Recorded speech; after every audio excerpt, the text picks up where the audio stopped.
우리 예수님께 가르치는 사역, 티칭 미니스터리는 매우 중요했습니다. 그래서 우리 복음서에는 우리 주님께서 산이나 들이나 바닷가에서 가르치셨던 말씀들, 설교하셨던 내용들이 많이 담겨 있습니다.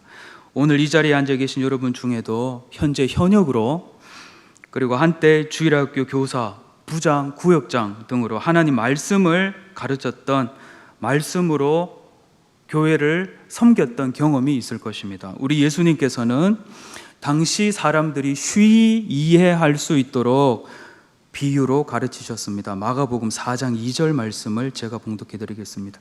이에 예수께서 여러 가지 비유로 가르치시니, 우리 주님께서는 왜 비유로 가르치셨습니까?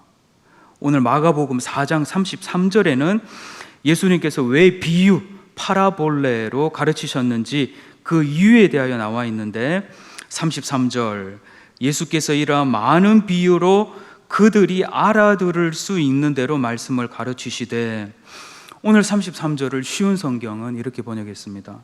예수님께서는 많은 비유를 사용하여 사람들이 알아들을 수 있도록 말씀하셨습니다. 우리 주님께서 왜 비유로 말씀하셨습니까? 사람들이 알아들을 수 있도록. 당시 예수님 눈앞에 앉아있던 사람들의 상황을 예수님께서는 알고 계셨습니다. 우리 주께서 저 시칠리아 왕국의 코락스가 그의 제자 티시아스에게 이렇게 말했다, 이런 소리는 하지 않으셨습니다. 저 플라톤의 파이드로스와 아리스토텔레스의 수사하기 말하길, 이런 말씀을 하실 수 있었지만 하지 않았습니다. 왜냐하면 예수님께서는 이런 말들이 예수님을 조금 더 돋보이게 할 수 있을지는 몰라도, 당시 예수님의 눈앞에 앉아있던 사람들에게는 코락스가 누군지, 티시아스가 누군지, 당시 시칠리아가 어디에 붙어 있는지도 몰랐기 때문입니다. 뿐만 아니라 지금 예수님께서 간절히 기도하며 전하고 있는 하나님의 나라를 전하는 데 있어서 사람들이 이해하기에 오히려 이거 방해가 된다, 고추장스럽다라는 것을 아셨기 때문입니다. 우리 주님께서는 지금 주님께서 전하고 있는 이 말씀을 듣기 위하여 앉아있는 사람들에 대하여 아셨습니다. 그들이 어떤 사람들인지를 아셨습니다. 그래서 주님께서는 오늘 26절과 같은 비유를 사용하셨습니다. 26절 함께 한번 읽어보겠습니다. 띄워주십시오. 오늘 26절, 오늘 26절 시작.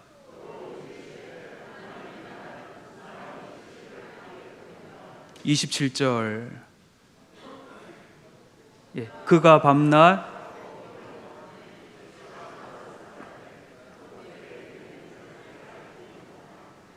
아멘. 당시 팔레스타인 농경 문화권에 살던 사람들에게 이 사람이 씨를 뿌린다는 이 이야기는 모두가 이해할 수 있는, 이미 그들에게 너무나 익숙한, 친숙한 삶이었고 경험이었습니다. 우리 예수님 설교와 사역의 주제는 하나님 나라였습니다. 또 이르시되 하나님 나라는 사람이 씨를 땅에 뿌림과 같다고 하셨습니다. 씨 뿌리는 비유에 대해서는 오늘 본문 앞에 있는 이 부분에서 4가지 땅에 떨어진 씨 비유를 통해 말씀하셨죠. 길가에 뿌려진 씨도 있고, 돌밭에 뿌려진 씨도 있고, 가시나무 사이에 뿌려진 씨도 있고, 또 좋은 땅에 뿌려진 씨도 있는데, 이 씨는 후에 결실하여 30배, 60배, 100배의 결실을 거둔다고 하셨습니다. 오늘 26절 예수님의 비유에서 오늘 한번 보겠습니다. 사람이 씨를 땅에 뿌렸다고 합니다. 그런데 27절 그가 밤낮 자고 깨고 하는 중에, 오늘 설교 제목이죠.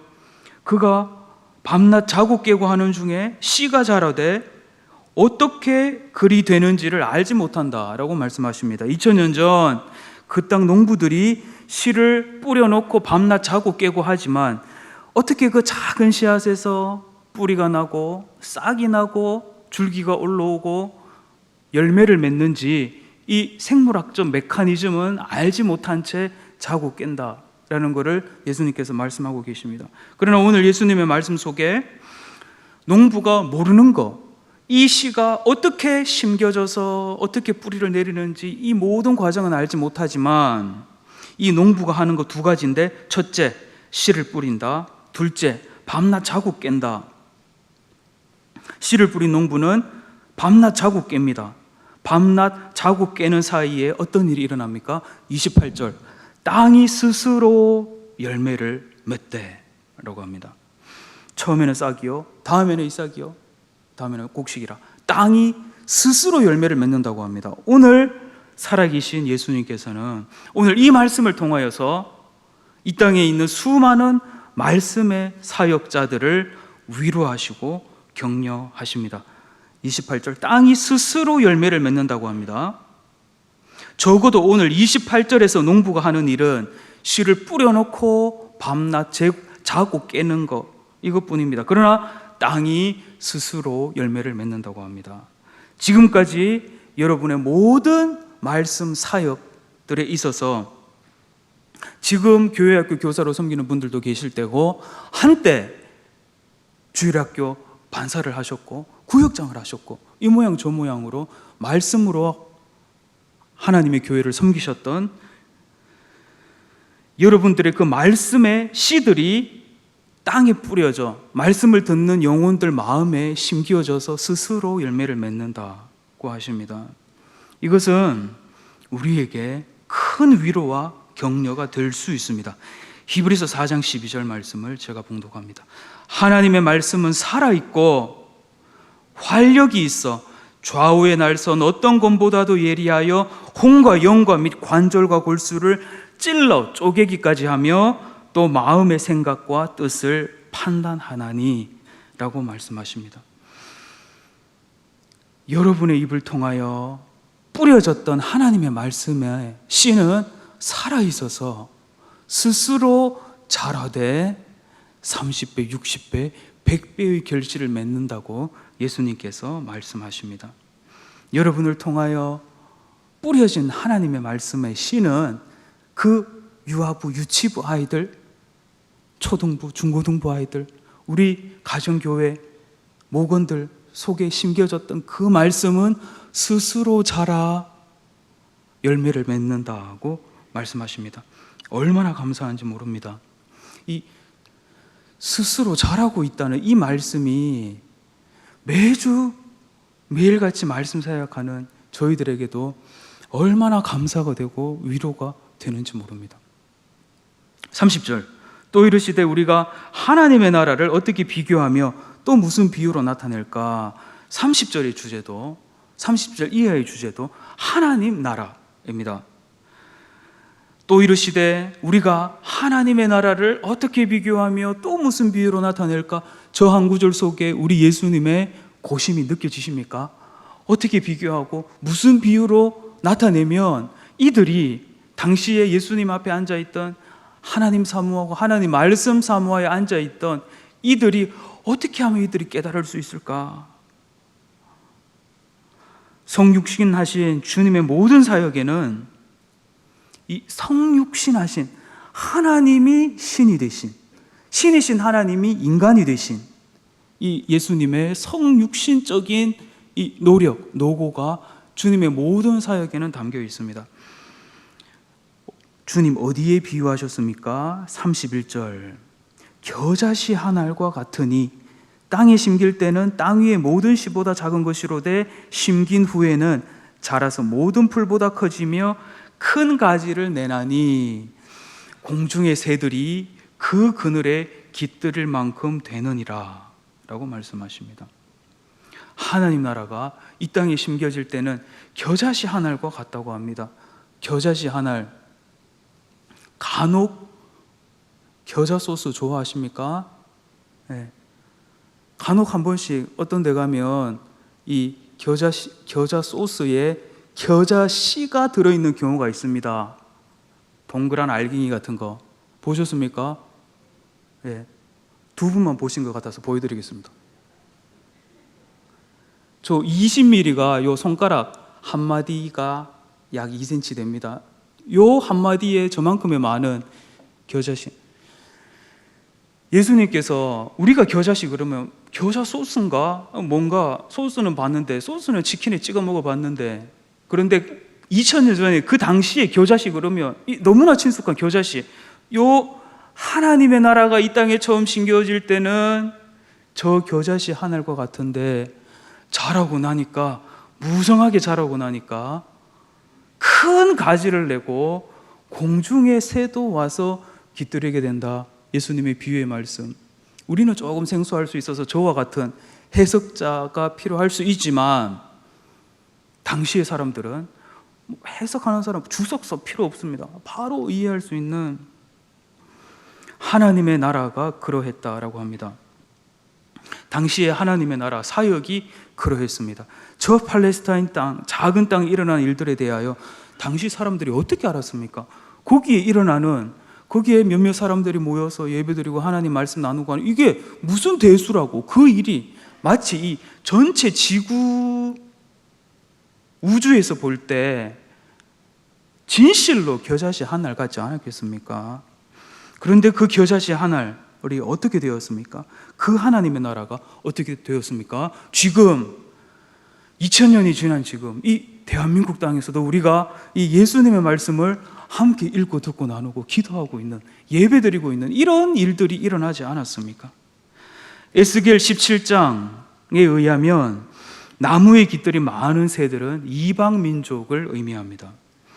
처음에 예수님을 통하여, 예수님의 제자들을 통하여 이 땅에 심겨졌던 하나님 나라, 이후에 빌립 집사님, 스데반 집사님, 바울 사도 등을 통하여 계속되었던 하나님 나라 사역은 이름도 없이 빛도 없이 우리 하나님의 말씀을 전해왔던 수많은 우리 믿음의 선배들, 믿음의 할아버지, 할머니들의 그 사역이 오늘날까지 이렇게 이어져서, 처음에는 겨자씨 하나 같았지만 지금은 큰 가지를 내어 하늘의 새들이, 공중의 새들이 그 가지에 깃들이게 되는 것입니다.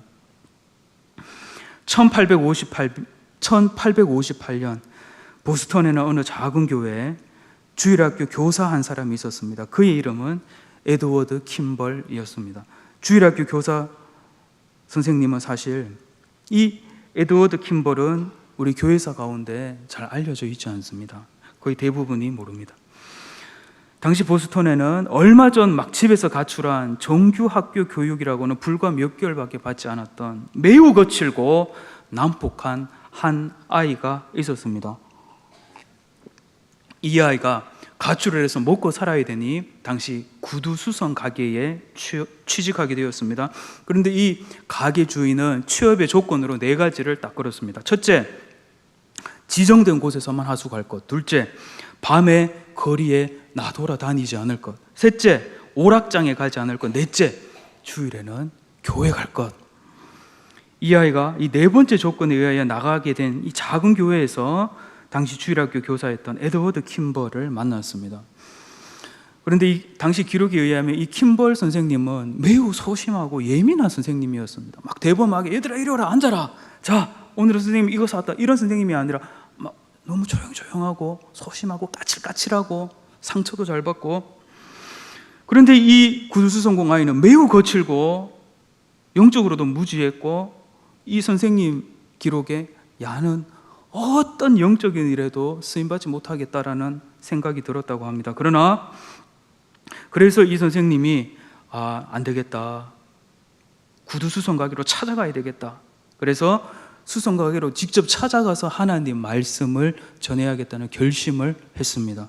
그러고 나서 1년 정도가 지난 어느 날 이 아이는 킴벌 선생님이 전하는 하나님 말씀을 듣다가 회심하게 되었습니다.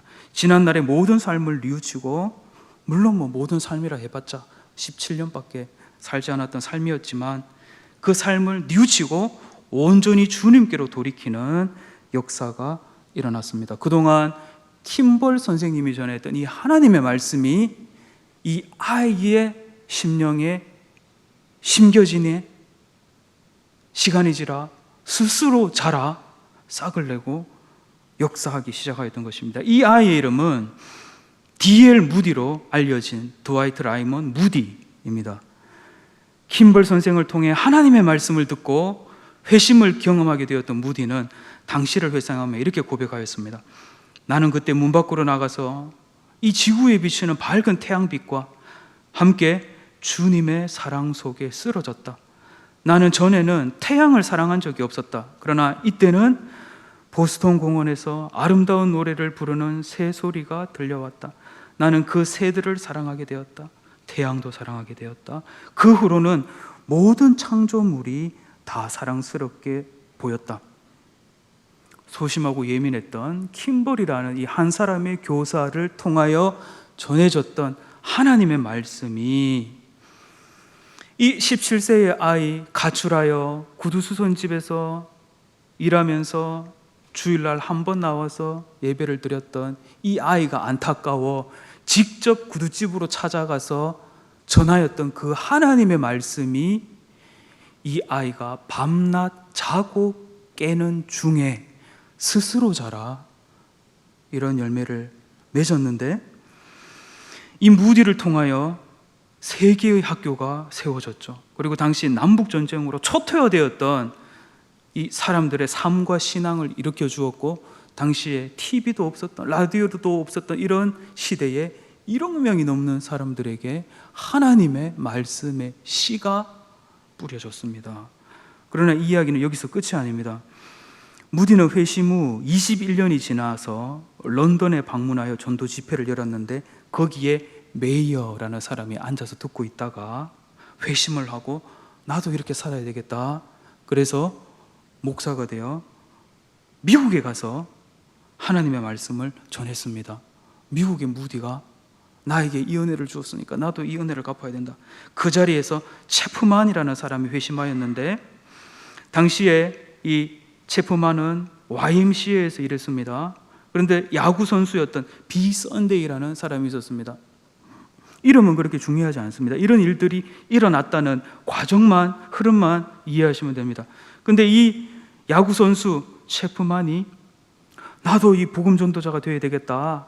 그래서 이 노스캐롤라이나 이 샬롯트라는 지역에 함이라는 강사를 초빙하여 3주 동안 말씀 집회를 했습니다. 그런데 결신자는 한 사람밖에 없었습니다. 16살에, 그것도 소년.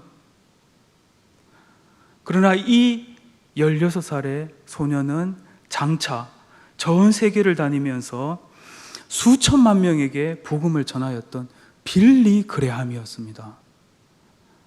하나님의 말씀의 씨앗이 어떻게 심겨지고 어떻게 자라고 어떻게 역사하는지 이 과정을 보십시오. 그리고 이 빌리 그레함 한국에도 몇 번 왔었죠.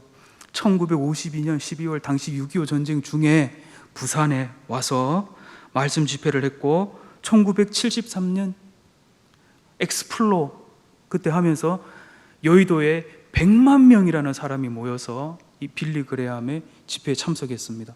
그 당시에 여의도에 이마트한 솥을 갖다 놓고, 그때 가신 분들도 이 자리에 계실 수 있습니다. 그런데 그때 우리 한국교회 전체 교인이 300만 명이었습니다. 전체 한국 교인의 3분의 1이 그 빌리 그레함 말씀을 듣겠다고 그 여의도 땅으로 갔었죠. 그런데 무디가 우리 한국에 영향을 준 건 이것이 다가 아닙니다. 1888년도에 게일 선교사가 조선 땅에 와서 복음을 전하기 위하여 출발할 때 이 무디가 51세였는데 게일에게 격려를 하면서 자네가 조선 땅으로 가기로 결단을 내렸다는 소식을 들었다고, 내가 자네 사역을 위해서, 자네를 위해서 기도하겠다라고 격려를 해주었지요.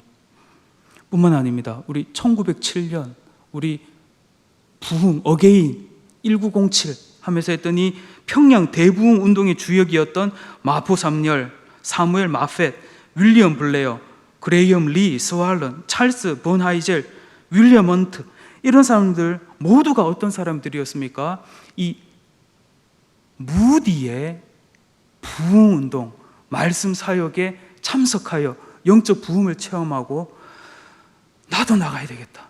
나도 이 복음에 빚진 이 이 죄인의 괴수인 나를 이렇게 은혜를 주신 나 이렇게 있을 수 없다 해서 모두 조선 땅으로 건너와서 평양 대부운동의 주역이 되었죠. 이 모든 일이 어떻게 되었습니까? 킴벌리라는 한 무명의 소심하고 예민한 이 교사가 전했던 그의 입을 통하여 뿌려졌던 하나님의 말씀이 밤낮 자고 깨고 하는 중에 스스로 자라 이러한 역사를 일으켰던 것입니다. 20년 전, 30년 전 여러분이 주일학교 교사로 반사가 되어 전하였던 그 하나님의 말씀이 스스로 자라 열매를 맺었다고 오늘 주님께서는 말씀하십니다. 30년 전, 수십 년 전 매일 가르치고 돌보았던 이 아이들이 지금은 이 세상 어느 곳에서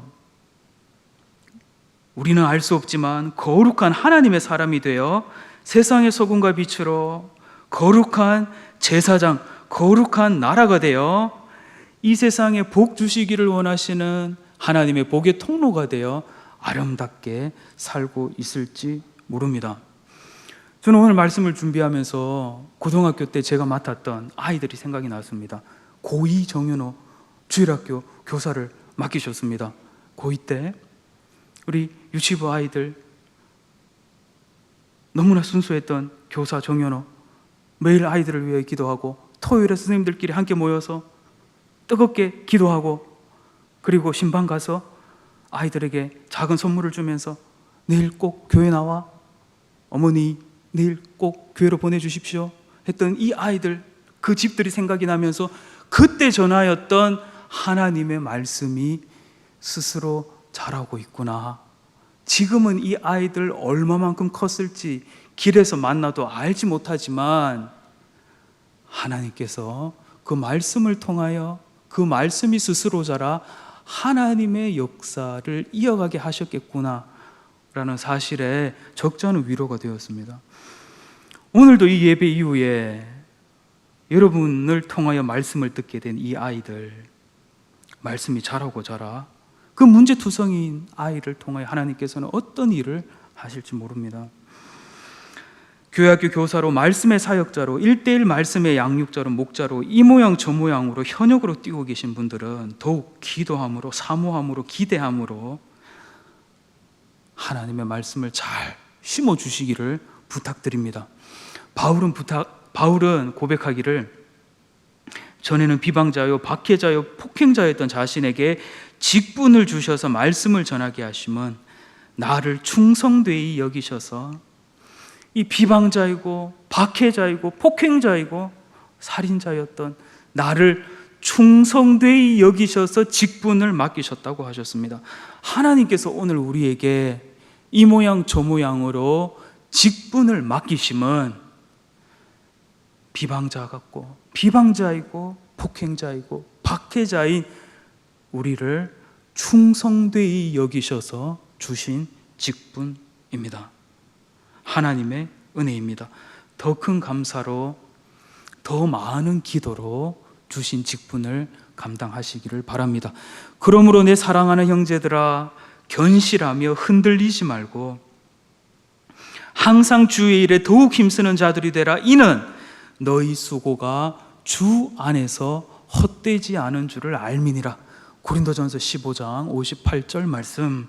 땅이 스스로 열매를 맺되 처음에는 싹이요 다음에는 이삭이요 다음에는 이삭이 충실한 곡식이라.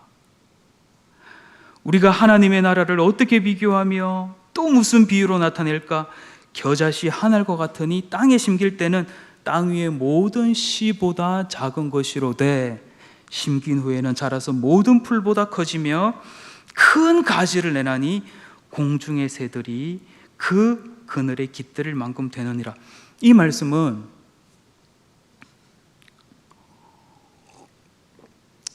우리가 하나님의 말씀을 전할 때도 일어나는 일이지만 우리가 이 성경을 펼쳐서 성경을 읽을 때도 우리에게 동일하게 일어나는 일입니다. 우리가 믿음으로 성경 읽을 때 성령께서 이런 일들을 하십니다. 우리 마음을 여시고 성령께서 말씀이 잘 심겨지게 하시고 잘 뿌리 내리게 하시고 싹이 나고 열매 맺게 하십니다. 이 모든 일들 우리가 하나님 말씀 읽을 때 일어난다고 하십니다. 우리가 하고 있는 이 모든 하나님 나라 사역, 우리가 듣고 있는 하나님의 말씀 겨자씨 하늘과 같다고 말씀하십니다. 그러므로 사랑하는 여러분, 이번 한 주도 하나님의 말씀 안에 늘 거하시기를 바랍니다. 하나님의 말씀은 그저 먹어도 되고 오늘 먹지 않으면 내일 먹으면 되는 종합 영양제 한 알이 우리 하나님의 말씀이 아닙니다. 한번 여러분의 삶으로 시험해 보십시오. 한 달만 작정하시고 성경 1절 읽지 마시고 기도도 하지 마시고 주여 이런 말씀도 하지 마시고 예배도 드리지 마시고 한번 한 달만 해보시기를 바랍니다.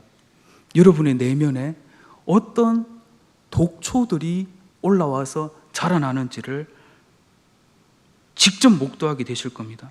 그 독초들이 어떻게 자라서 어떤 열매를 맺는지 직접 경험하시게 될 것입니다. 그러나 하지 마시기를 바랍니다.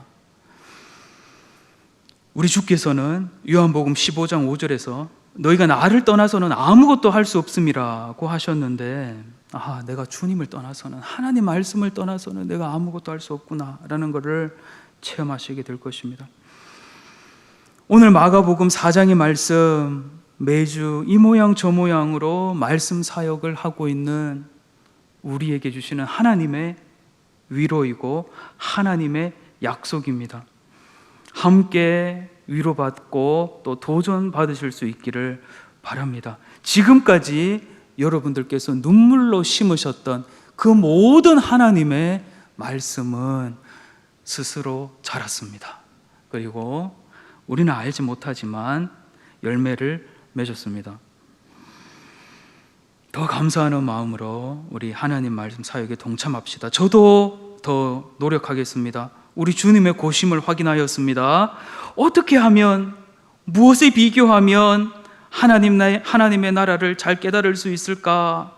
우리 주님 고심하는 것을 보았습니다.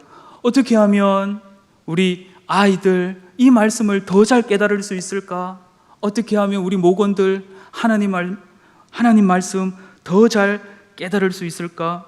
경우에 따라서는 말씀을 전하는 자가 빨간 추리닝을 입고 막 이렇게 춤을 추는 거 저는 필요하다고 생각을 합니다. 어떤 분은 보니까 하나님 말씀 전할 때 야구방망이 하고 식칼을 실제로 들고 와서 턱 얹어놓고 막 한다고 하던데, 듣는 자들이 어떻게 하면 하나님 말씀 더 잘 이해할까? 어떻게 하면 잘 깨달을까? 당장은 미미해 보이고 보잘것없는 이 모든 사역을 통하여 심긴 후에는 모든 풀보다 커져서 큰 가지를 내고 공중의 새들이 그 가지에 깃들이게 될 것입니다. 이 은혜가 오늘 저와 여러분에게 가득하기를, 그리하여 우리가 동참하고 있는 이 모든 하나님 나라 사역을 통하여 하나님 영광 받으시기를, 하나님의 이름 거룩해지기를 예수님의 이름으로 축원합니다.